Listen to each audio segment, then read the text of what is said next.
আজই ডাউনলোড করুন আর এনজয় করুন আপনার পছন্দের শো।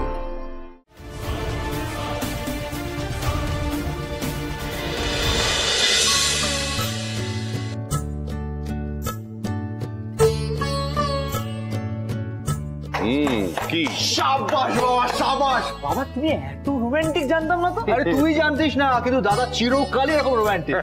সেটাই দেখছি। এবার দাও আশীর্বাদ করো রাজ, আমি যেন আগামী 7 জন্ম তোমার স্ত্রী হয়ে জন্মগ্রহণ করতে পারি। থাক থাক থাক থাক থাক, তোমার স্থান আমার পায়ে নয়, আমার হৃদয়ে। আমি খুবই ভাগ্যবান যে তোমাকে আমি আমার জীবন সঙ্গিনী হিসেবে পেয়েছি।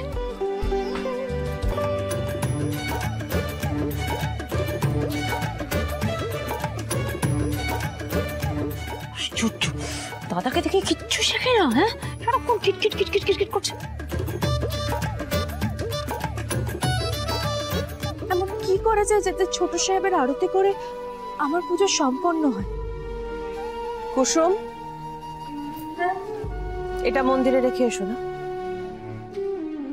ও দিদি, বলছি যে সবই তো হয়ে গেছে, এবার তাহলে খাওয়া দাওয়ার অ্যারেঞ্জমেন্টটা করি, খুব খেতে পেয়ে গেছে গো।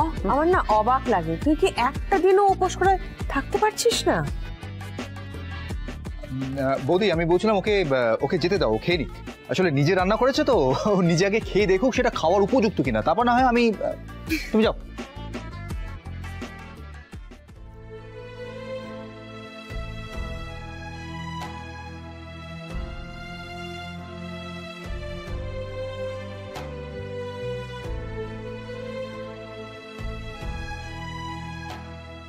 আরতি তো করলাম, কিন্তু ছোট সাহেবকে সিঁদুরের তিলকটা কিভাবে দেব?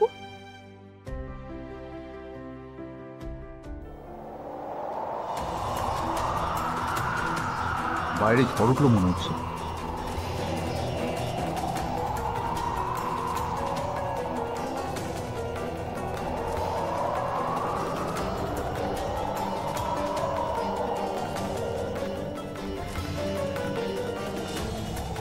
আচ্ছা, হাওয়া দিচ্ছে দেখতে পাচ্ছ না? বন্ধ করো কি দরজা। এ বাবা, কি অবস্থা!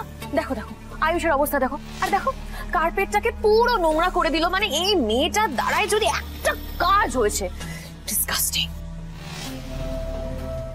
না না দেবলি না ম্যাডাম, আমি ইচ্ছে করে করিনি, এক্ষুনি পরিষ্কার করে দিচ্ছি আমি।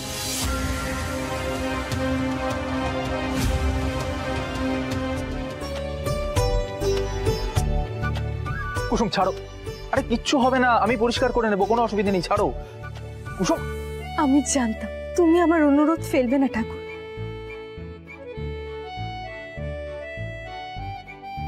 উফ মা, আমি আর পারছি না। এবার মনে হচ্ছে খিদের জ্বালে পেটে গামছা বাঁধতে হবে। এক্ষুনি যদি আমি মায়ের হাতে রান্না না পাই খেতে, আমি কিন্তু রিভোল্ট শুরু করবো, বলে দিলাম।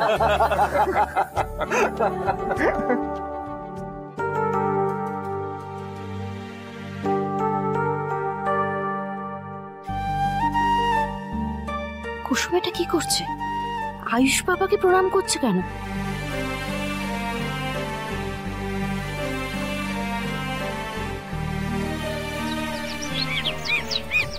বসো সবাই। আজকে সব রান্না আমি আর ছোট মিলে করেছি।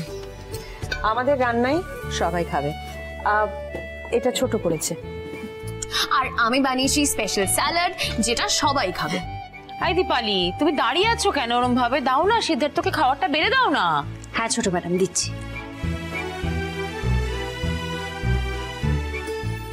উফ বাপরে বাপ, পেটে ছুঁচোয় ডন বৈঠক মারছে। এদিকে সিদ্ধার্থ না খাওয়া পর্যন্ত আমি তো খেতেই পারবো না।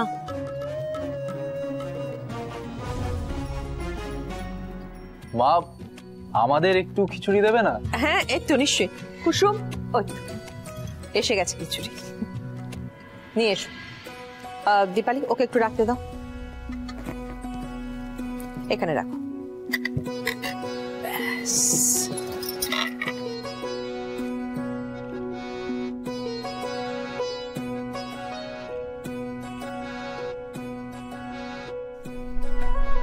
কোন সময় চলে এলাম? এমা, না না, একদম ঠিক সময় এসেছো। প্রসাদ খাবে না? বসো। প্রসাদ? ঠিক আছে প্রসাদ যখন, তাহলে এক কাজ করুন, একটা প্লেটে আমাকে এখানে দিন, আমি দাঁড়িয়েই খেয়ে নিচ্ছি। ওমা, সে আবার বললে হয় নাকি? কুসুম, রাতুলকে খেতে দাও, বসো তুমি।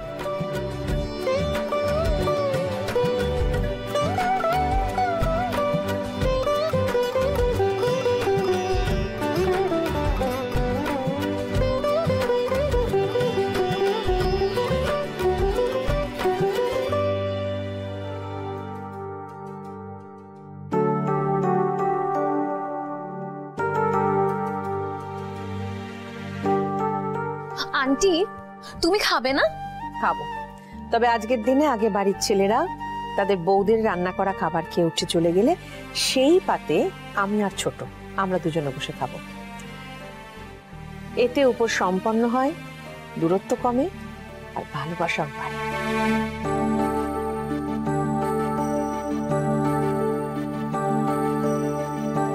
ছোট সাহেবের খাওয়া খাবার আমি কিভাবে খাবো?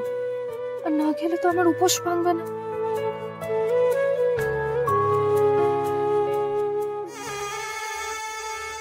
এই সিদ্ধার্থ, দিদিকে বলো না কেমন রান্না করেছি।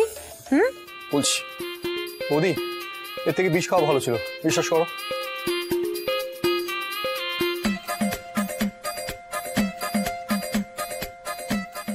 দেখেছো দেখেছো দিদি সারাক্ষণ এরকম করে, আমার একটু প্রশংসা করে না। এটা ঠিক নয় সিদ্ধার্থ, ছোট উপোস থেকে সকাল থেকে তোমার জন্য রান্না করেছে, এটা ঠিক নয়। মা, এই খাবারগুলো খেতে সত্যি খুব ভালো হয়েছে। মা, সত্যি খুব ভালো হয়েছে, একেবারে জেলি। পিসি, দিলি আবার কি? ডেলিশিয়াস মানে সুস্বাদু। আচ্ছা আয়ুষ, ঈশান, একটা কথা বলতো, তোরা তো রোজ কুসুমের হাতের রান্না খেয়ে প্রশংসায় পঞ্চমুখ হয়ে যাস, তাহলে আজকে একটু কম্পেয়ার করে বল যে কার হাতের রান্না বেশি ভালো, তোদের মায়ের নাকি কুসুমের? আমার সাথে দেবীমার তুলনা করাটাই ভুল। না না, তুমিও রান্না যথেষ্ট ভালো করো কুসুম, আমি জানি সেটা। কিন্তু দিদি, আমি তো আয়ুষ আর ঈশানকে জিজ্ঞাসা করেছি, কিরে বল। কাকিমণি, মা ছোটবেলায় আমাদেরকে শিখিয়েছিলেন যে খাবার অন্নপূর্ণার রূপ, তার একাধিক দিক রয়েছে। যেমন ধরো, মা অন্নপূর্ণা যখন কুসুমের হাতে বিরাজমান থাকেন তখন একরকম টেস্ট হয়, আর মা অন্নপূর্ণা যখন মায়ের হাতে বিরাজমান হন তখন তার খাবারে মায়া, মমতা, স্নেহ এগুলো ভরা থাকে।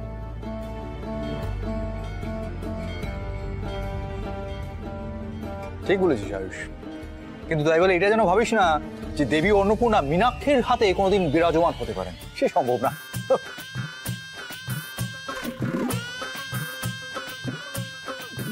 তোমার না উপসী থাকা উচিত, তুমি উপসী থাকো।